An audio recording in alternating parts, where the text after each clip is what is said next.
Selamat malam Ibu, Bapak, Saudara yang dikasihi Tuhan. Marilah kita bersaat teduh sejenak sebelum mengistirahatkan badan kita. Tema renungan kita pada malam hari ini adalah pulihkan kami sekarang. Sebelum membaca firman Tuhan, marilah kita berdoa. Saya hantarkan.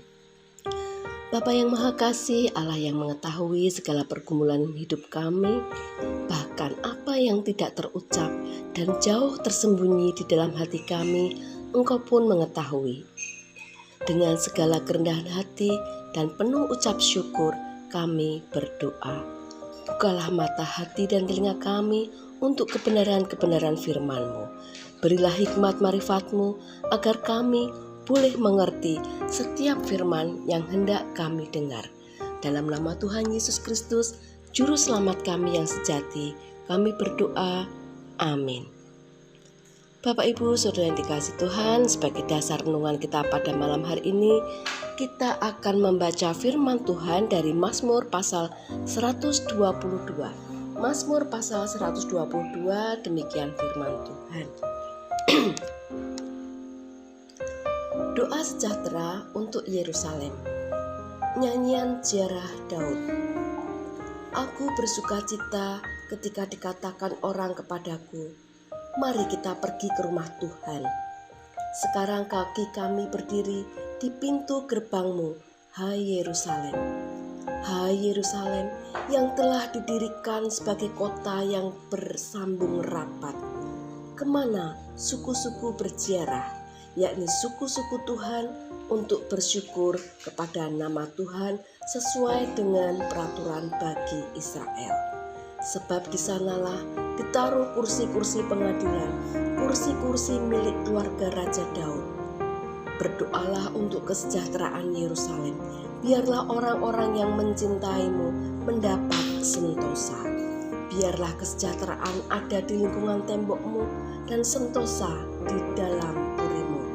Oleh karena saudara-saudaraku dan teman-temanku, aku hendak mengucapkan, semoga kesejahteraan ada di dalammu. Oleh karena rumah Tuhan Allah kita, aku hendak mencari kebaikan bagimu. Demikianlah firman Tuhan. Berbahagialah kita yang mendengarkan firman Tuhan dan yang tekun untuk melaksanakannya. Haleluya, amin.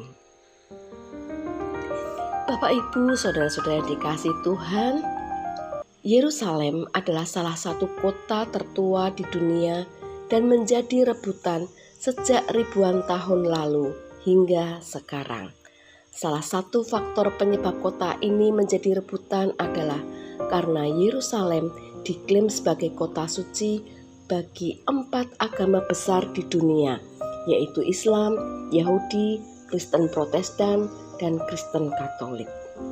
Bagi umat Muslim, Yerusalem adalah tempat suci ketiga setelah Mekah dan Madinah. Karena di Yerusalem ada Dome of the Rock dan Masjid Al-Aqsa. Diyakini bahwa Nabi Muhammad datang ke Masjidil Aqsa ini dari Mekah dalam perjalanan malam Isra Mi'raj dan berdoa bersama roh dari para nabi.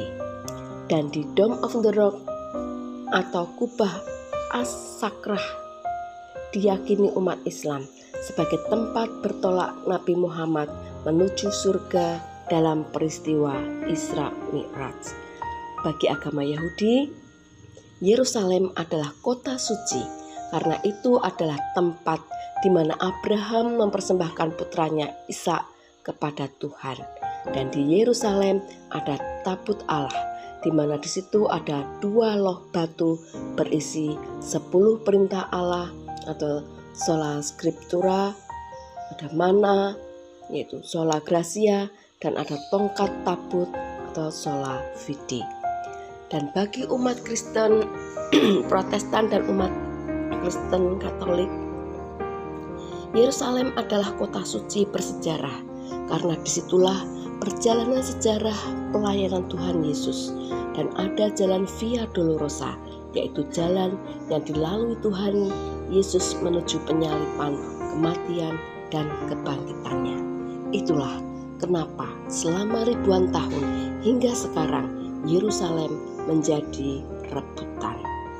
Bapak, Ibu, Saudara yang dikasihi Tuhan, Yerusalem adalah kota Tuhan atau rumah Tuhan.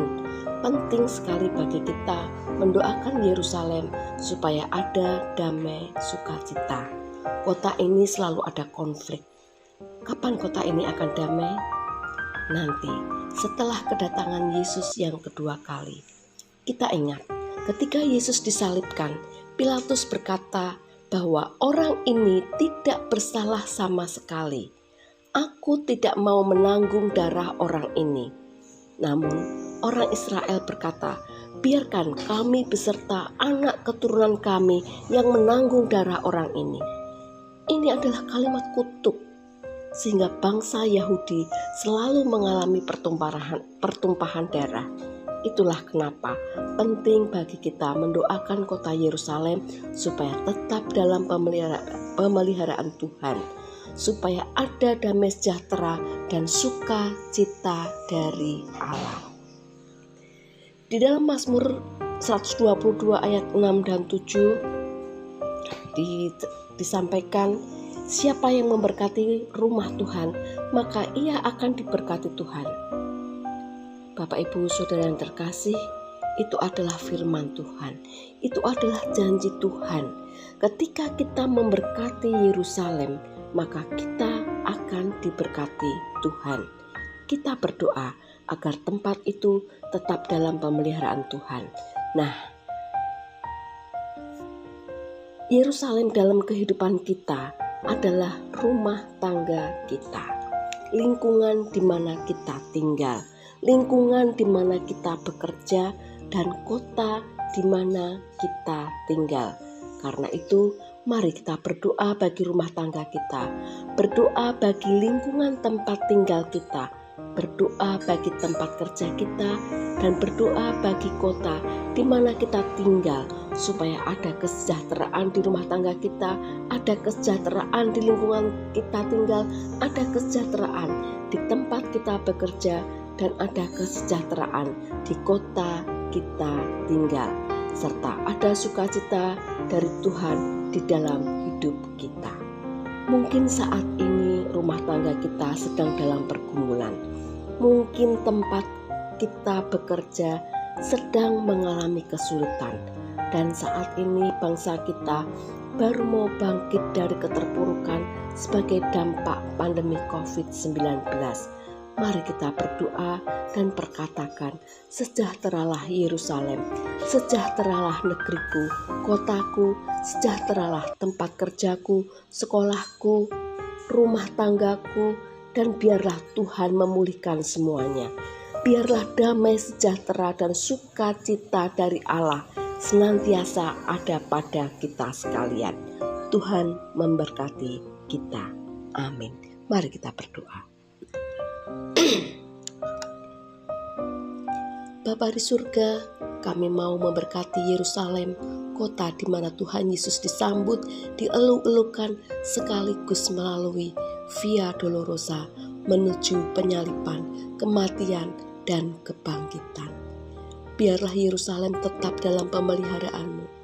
Kami juga mau berdoa bagi Yerusalem kecil, yaitu rumah tangga kami, tempat kerja kami, sekolah kami, lingkungan tempat tinggal kami, dan kota serta negeri di mana kami tinggal, agar damai sejahtera-Mu senantiasa ada. Demikian juga damai sejahtera dan sukacita dari Allah Bapa, Allah Putra, dan Roh Kudus senantiasa ada pada kami sekalian. Dalam nama Tuhan kami Yesus Kristus, kami berdoa dan mengucap syukur. Haleluya. Amin.